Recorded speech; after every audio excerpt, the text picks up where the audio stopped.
Well, I got good news for you. I'm not preaching today. Yay, right? Stop it. I just want to see who would really clap.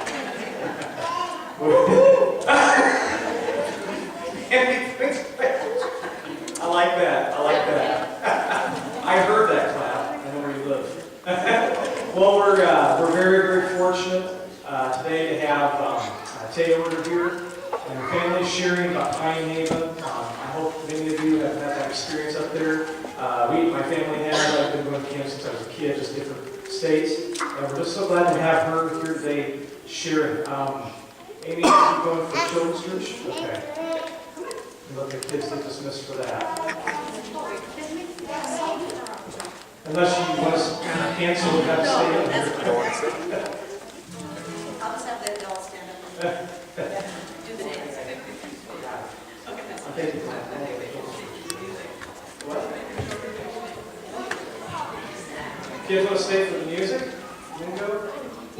They're gone. They're out of here. They're gone. We're very excited for junior church. All right, well, I'm going to turn it over.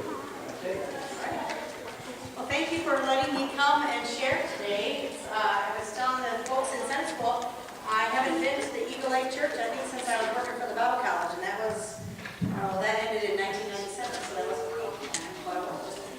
But I thought this morning we would start with some songs that you probably heard at camp, and I'm pretty sure most of you know. I was asking Zach, is this, what kind of generations do we have here? Do we have Elder, Boomer, Buster, Generation X, Millennials? What do we have? And he says it's pretty much a combination of it all, which is great. So I won't try to hit a song in every one of those generations, but some songs I'm sure you're familiar with from camp. This is, if we had a camp hymn, I think this would be it.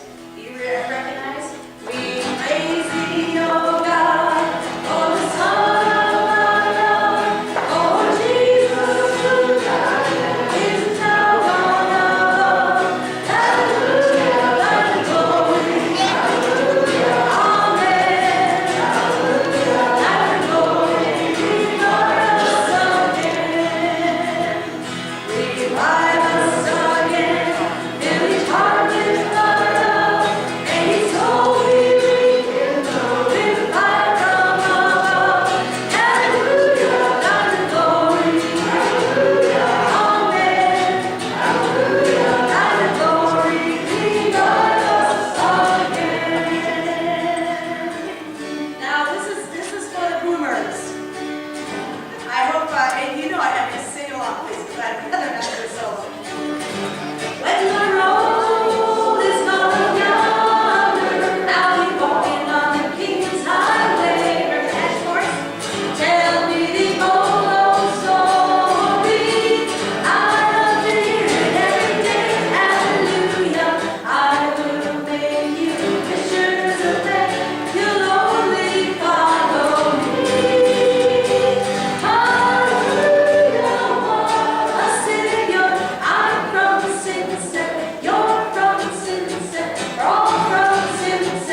All right.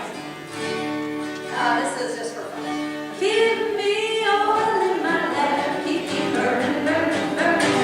Oil in my lamp, I pray, hallelujah. Keep me oil in my lamp, keep me burning, burning, burning. Keep me burning till the break of day. Sing Hosanna, Hosanna, Hosanna to the King of Kings. Sing Hosanna, Hosanna, Hosanna to the King. Give me gas in my Lord, keep me charging for the Lord. Gas in my Lord, I pray. Give me gas in my Lord, keep me charging for the Lord. Lord, I'd rather have a Chevron. Sing Hosanna, Hosanna, Hosanna to the King of Kings. Sing Hosanna, Hosanna, Hosanna to the King. We always come into His presence with joy, right? I will enter His gates with thanksgiving in my heart. I will enter His courts with praise. I will say the same what the Lord has made. I will rejoice, for He has made me glad. What has He done? He has made me glad. He has made me glad. I will rejoice, for He has made me glad. He has made me glad. He has made me glad. I will rejoice, for He has made me glad. Now this one's really good. Kind of more for the kids, but it's a great song to sing. Our God is an awesome God. He reigns from heaven above with wisdom, power, and love. God is an awesome God. Our God is an awesome God. He reigns from heaven above with wisdom, power, and love. God is an awesome God. Our God is an awesome God. Our God is an awesome God. Now, okay, raise your hand if you know this one. Every move we make. Oh, okay, well, you have to sing really strong because I was really counting on the kids that went to junior worship to help me on this one. But this is kind of, in the last probably 8 years, this one has really gotten to be a favorite. Every move I make in you. You make me move, Jesus. Every breath I take, I breathe in you. Woo-hoo! Well, you gotta get that in there. That's like the best part of the song right there. You'll hit it the next time. Every breath that I take in you. You are my remedy, Jesus. Every breath I take, I breathe in you. Woo-hoo! Waves of mercy, waves of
really at the heart. I asked my oldest back there, what's the best part of PineHaven?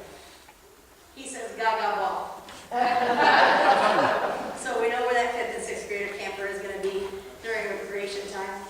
I asked my youngest, Jordan, he's 9, I said, what's the best part of PineHaven? He says, I can't choose. And I asked my husband, what's the best part of PineHaven? He said, just being there. Getting to be there. So today I'm hoping that you get a little taste of PineHaven, but I also want to be able to share with you some updates, and you're a supporting church, and we're just so grateful for that. I want to be able to make sure that you hear from me. We are grateful for you, and we're glad to be in partnership with you, with the camp. And I want to be able to share with you just some of the significance of what's happening up there, and why PineHaven and a camp ministry is so important to support. We are a part of a, can you hear me okay? I'm kind of stepping away from this mic, but we're a part of a camp association called Christian Camp and Conference Association. There are, I think, over 1,000 Christian camps across the nation that are part of this association, and they're camps from all sorts of different denominations. We are also a part of an association that's our Christian church, Churches of Christ camps as well. But the Christian Camp and Conference Association has put together some media for any camp to be able to use to help explain to people how significant a week of camp can be. And so I want to share with you about a 3-minute clip that they put together that's called The Power of Camp. And it just kind of shares with you how significant camp can be.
Such a powerful ministry. You get to be involved in a lot of moments, and in a little bit I'm going to share with you a little bit about what I mean by that. But camp is a great place for people to renew their relationship with Christ and to begin a relationship with Christ. And when I was talking with the Sunday school folk about that, we really do have the whole gamut of people who come. And again, camp isn't just for youth. We have sessions for adults and for families and for motorcyclists and for scrapbookers and things like that too. But really the core of our program is spent on youth from 4th grade through 12th grade and early college years. We have a 4th grade camp, 2 5th and 6th grade camps, 2 7th and 8th grade, a 9th and 10th grade, and a senior high. We have a last chance camp for high school, college, and then we have a deeper life weekend for committed Christian young people who want to go deeper in their relationship with Christ, want to learn more about their spiritual foundation and about what they're going to do with their life, their kingdom purpose, and the eternal things that they're going to make a difference in. So that's kind of, I think we have about 18 sessions of camp all together between June 13th and September, about 13th, 14th. And and really the bulk of that is spent on the lives of our youth. PineHaven is an extension of our churches, of the Christian churches, Churches of Christ, who are member churches. We have a couple churches in South Dakota that are part of that, and we have a church in Council Bluffs, Iowa that's also a part of that. And we're so grateful for those Council Bluffs kids that come up. But all those churches together support and through their finances, through their prayers, and through their people. We have about 300 volunteers every summer. Our camp is run a little bit different than a lot of camps. A lot of camps hire their counselors in the college age range, early adult range, and they bring them all summer long, and they just counsel through every week of camp. We hire about 12 staff people, and we run the operations. We do the mowing of the lawn, we take care of the bathrooms, we make sure the place is clean and tidy, we do the food service, we do the lifeguard and all that. That's what those 12 do. But everybody who's on the front lines of the camp ministry, working with our youth, those are volunteers from our churches. So about 300 people from our churches in the course of, that's a lot of people, that's a lot of man hours. And people give up vacation time, and they give up time with their families, and to do their own thing in that week of their summer, and they give it to the camp, and really give it to the youth of that week. I think that is an awesome way to do camp. Because in every week of camp, it's a fresh group of people coming in and helping out. And they're being modeled what the church really looks like, the greater church. So many people coming together to have an impact, to have a ministry, and to really to tell the gospel about Jesus. And so I think that's one of the things that I like best about PineHaven, is just that we are really in partnership with our churches. And so the Eagle Lake folk, I want to make sure you hear me say thank you for the partnership that you have had with us through the years. PineHaven started in 1941. Is there anybody here who was at PineHaven in the 1941 era? You're too afraid to say it, aren't you? Look, I got my makeup on, I got my hair dyed. There's no way I'm telling you that I was there in 1941. Anybody a part of PineHaven in the 1950s? Anybody? Yeah, we got Jim saying, yeah, kind of. 60s, let's hit the 60s. Surely we've got some hands that say sure. And the 70s? Yeah, somewhere. And the 80s? Well, now the reality is, Eagle Lake has been a faithful supporting church for many, many years. So really, even though you may not have been on the campground proper, you have been a supporting church in all that time. So you have been part of the camp for all of those years, really. So, but if you haven't been up in a while, you need to come, because it looks just slightly different than it did in 1941. So, I'm teasing, but yeah, no. We don't sleep in tents anymore, and the health department won't let us clean our dishes in 3 tubs of water from the lake. And we have a great big dining hall with rooms above it. We air conditioned our dining hall about 2 or 3 summers ago now, which for some of those real campy type of people, they're like, oh, really? You just ruined camp.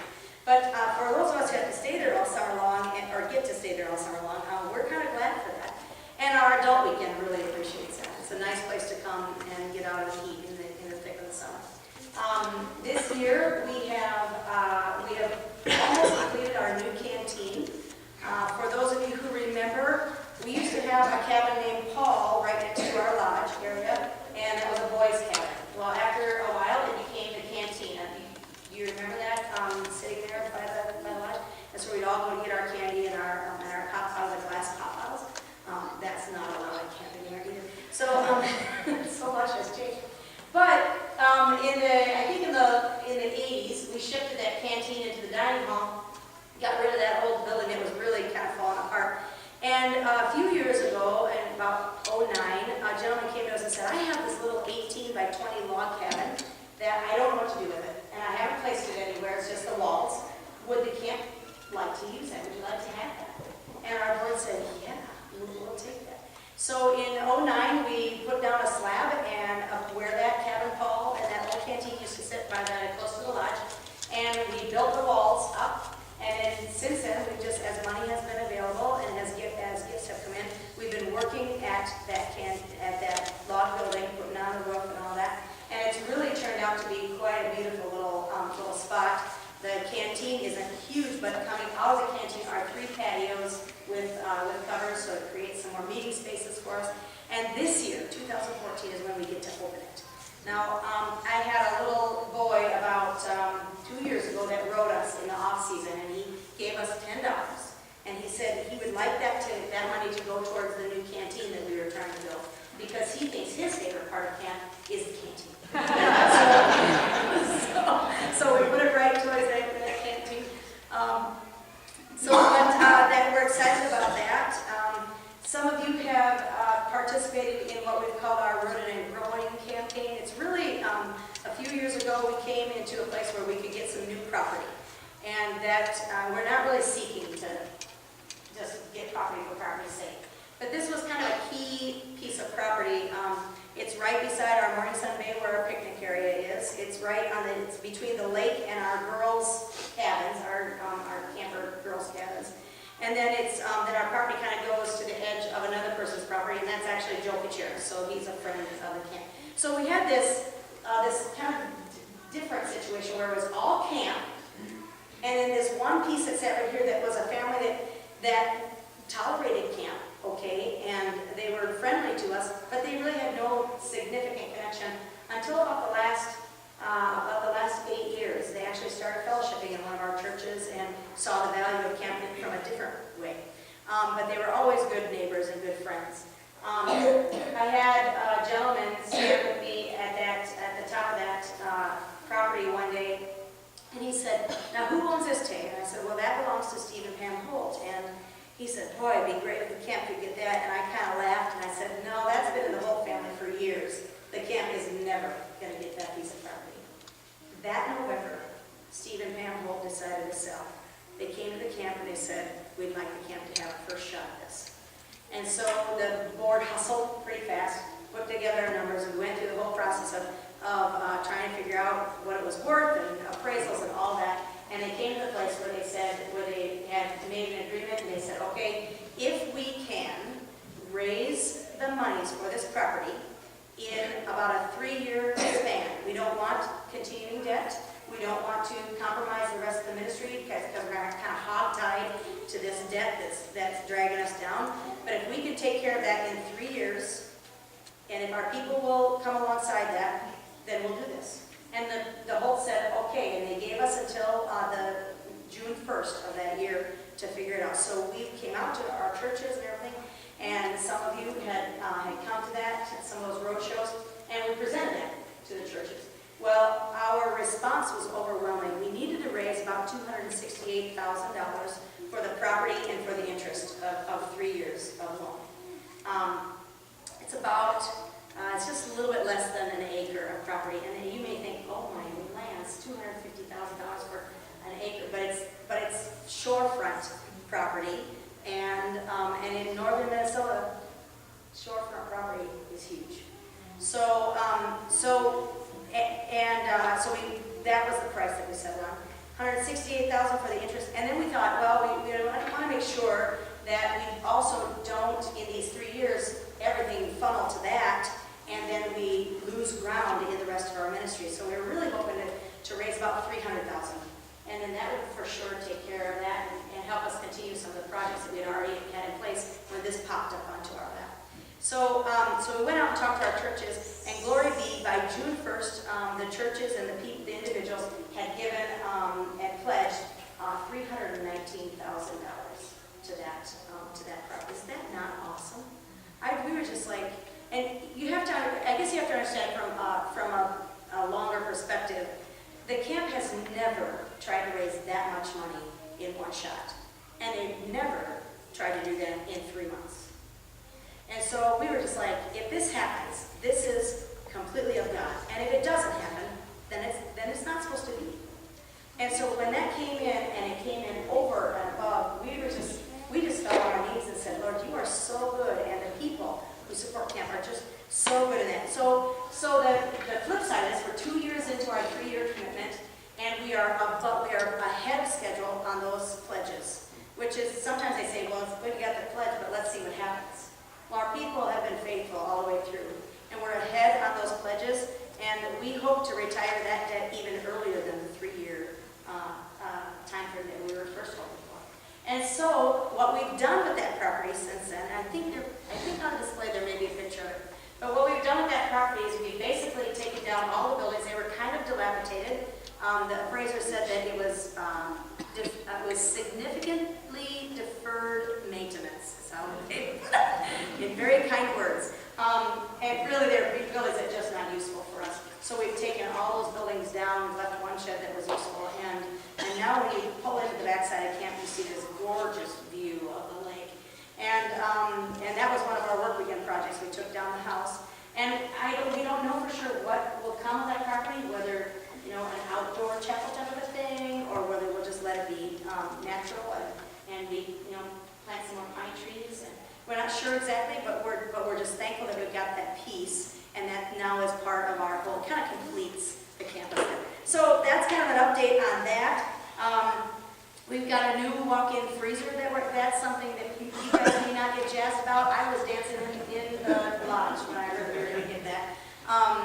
That's a big deal for us on the food service part. So we're getting that, we're gearing up, and so you know what we're kind of looking at. In 2013, we had over 1,400 campers, and we had about almost 40 some odd baptisms. We had several kids rededicate, and we had 3 or 4 kids that said we want to go into full-time ministry. That's pretty exciting. We can talk about what's happening on the physical land and what's happening for the property and things like that. But the real heart of what I want to share with you is that the ministry, the gospel of Jesus Christ, is being taught and being preached, and people are hearing, and the kingdom is being impacted by our campers who are coming and making life changes. I want to tell you a story about Katie. Katie Adams is a gal that has worked with me for 5 years on my staff. She's been coming to camp ever since she's a little shaver, all the way from family camp, came with her family. And it's a good family from Minnesota. And in 7th and 8th grade week of camp, Katie was moved and really felt the Lord was calling her to full-time Christian missions in 7th and 8th grade week of camp. And we're always glad for those 7th and 8th graders who make decisions like that. It's like, man, the Lord is starting to do something in their lives. And yet at the same time, there's a lot of life. So who knows where they're going to land? Well, Katie has just absolutely stuck with her. And she has just graduated from Milligan College down in Johnson City, Tennessee. Last summer, Katie, in about her senior year in high school, she thought that God was probably calling her to China. And so she came and she worked with me every summer. We had a great time. And every summer I kept saying, is it still China, Katie? Is it still China? Yeah, it's still China too. I really think it's still China. Okay. So then last year she came, she said, I can only come for about 2 or 3 weeks this summer because I'm going to China.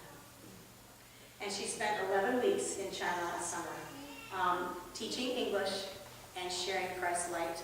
And it was just an awesome experience for her. She came back to camp after that, spent another week with us, and we got to hear about all the great things that God has done. That started with her family and with her church family. And it blossomed at her 7th and 8th grade week of camp. And then through her camp experience and mainly through her church experience, because they continued to teach and to bring her along, that just grew and grew and grew. And now we have a gal that now this summer, instead of China, I was surprised, but they had plenty of people for their China mission, but they had nobody for their Mongolia mission. And so Katie said, well, okay. And so she's going 11 months to Mongolia. I think she leaves in July sometimes. That's just one person who's come through PineHaven, and really, quite honestly, we just get to be part of it. We can't claim any pride in anything that we really did, but God used the ministry of PineHaven through the churches and made a difference in that one life, and now that one life is making a difference in all of these other lives. It's just so exciting. I cannot believe we're almost out of time. So we'll just say, not a big deal. We'll just keep going, and we'll be out of here by 1. What I want to share with you is, as we close, is just a thought about some things. I've been reading a couple of books by Wes Stafford. He's the former CEO and president of Compassion International, a man who is absolutely taken with ministry to children. And as I've been reading that, he's got a a book called Just a Minute, and the whole idea is that in just a minute you can change your life with just a well-timed statement, or a well-timed hug, or a well-timed support in some way. And he proposes that children carry with them at all times a little invisible chalkboard, a blank slate that they hold up to us, saying essentially, please tell me something. Something about myself, something about my life, something about my world. And the words we then speak or the actions we then take at that pivotal moment can change the trajectory of a little life from that moment forward. Of course, we sometimes miss their silent little pleas or their pleas for affirmation. We're not quite alert to what they're thinking and what they're wondering about themselves. We need to step in at that time and actually create the interaction. Believing that whenever a child, and I kind of flip that into camper, whenever a camper comes into our field of vision, it has the potential to be a divine appointment. That God has ordained two paths to cross, ours and the child's, or ours and the camper's. And when I read this from Wes Stafford's book, I got so excited because I thought, that is PineHaven. That is at the core of our ministry. When it comes to youth camps especially, but really PineHaven creates opportunities for divine appointments for people of all ages. Campers are away from their surroundings, they're away from their busyness and their text messaging, their Facebook and their Twitters, and everybody yelling into their lives.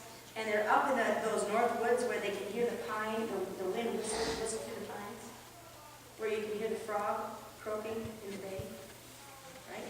Where you hear the call of the loon at about 9 o'clock at night. I mean, you can picture it, can't you? I mean, just the quietness. And in those moments, that's great to get them in nature because our youth are definitely lacking in nature opportunities. But that's not why we want them to come to PineHaven. We want them to come because at that moment, when they're hearing that loon and that frog, they've pulled themselves away from everything that the world wants to throw at them. And they have a moment that God can speak and they can hear. And sometimes he speaks through the nature that they're in. But most times, he speaks through the people that are there with them. Whether it's their friends, or their counselors, or a staff person. And he definitely speaks through his word in their devotions, and in their fireside times, and in their testimonies that they're sharing. It's just an awesome, awesome opportunity. So it happens that those moments happen in so many different ways, and God speaks in the formal times, and he speaks during recreation and the fun times. But this is what I want us to grasp. In our 7th through 12th grade camps alone, I calculated a little bit. I'm not a mathematician, I'm a camp director. But I could figure this out. In each one of those weeks of camp, we have 8,640 minutes with our campers. That's 8,640 opportunities for life-changing moments in the lives of our campers. Now, you may say, yeah, but Tay, they're going to sleep. And I would tell you that any camp counselor would say to you, there are moments in the middle of the night to make a life-changing event happen. I was one of those campers, those middle of the night campers. Think of the divine appointments laid out before us in this upcoming season. Now, if you multiply those minutes in each week of camp by an estimated number of campers who will be there, now that floored me. This summer, in just our camps where youth are participating, family camp, and all of our youth sessions, we will have 7,963,200 minutes of potential moments before us. You know what I say to that? Bring it on. Bring it on. That's what we get to be part of. Not just us up there, but you here too. We get to be part of that. Whether we're coming to work weekend or serving as faculty or staff, whether we're attending as campers, whether we're supporting PineHaven financially or on our knees in prayer as a prayer warrior, we get to be part of almost 8 million opportunities to answer God's call to a divine appointment and make a lifelong impact on a person. God has moments planned in this upcoming season. A PineHaven alumni recently summarized some of her moments on her Facebook page. She's just a recent graduate, and she wrote, PineHaven Christian Assembly, a.k.a. the best place in the world. This place is where I met the most amazing people in my life, the place that has changed my life like nothing ever has, the place where I got baptized and gave my life to the Lord. I never thought you could get so close to people by being around them for only a week, a year. God does some amazing things at this camp. And being faculty for the first time last year was the greatest experience ever. I agree with Wes Stafford when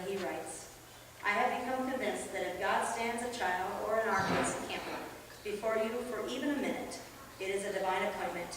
You have the chance to to launch a life, if you will. You will never know when you're making a memory. With each camper you encounter, you have the power and opportunity to build up, or sadly to tear down. A life can be literally launched with as little as a single word, an uplifting comment, a well-timed hug, a tender prayer, a compliment, the holding of a hand, and the wiping of a tear. All in just a moment. And just think, at PineHaven, we get 7,963,200 minutes ahead of us. Who's ready for camp? You? I ask you to come. I ask you to be part of it. I ask you to pray and be part of it. I ask you to continue to give and be part of it. I ask you to be part of it because it is part of me. Thanks for letting me come, and thanks for giving me another 6 minutes. I appreciate it.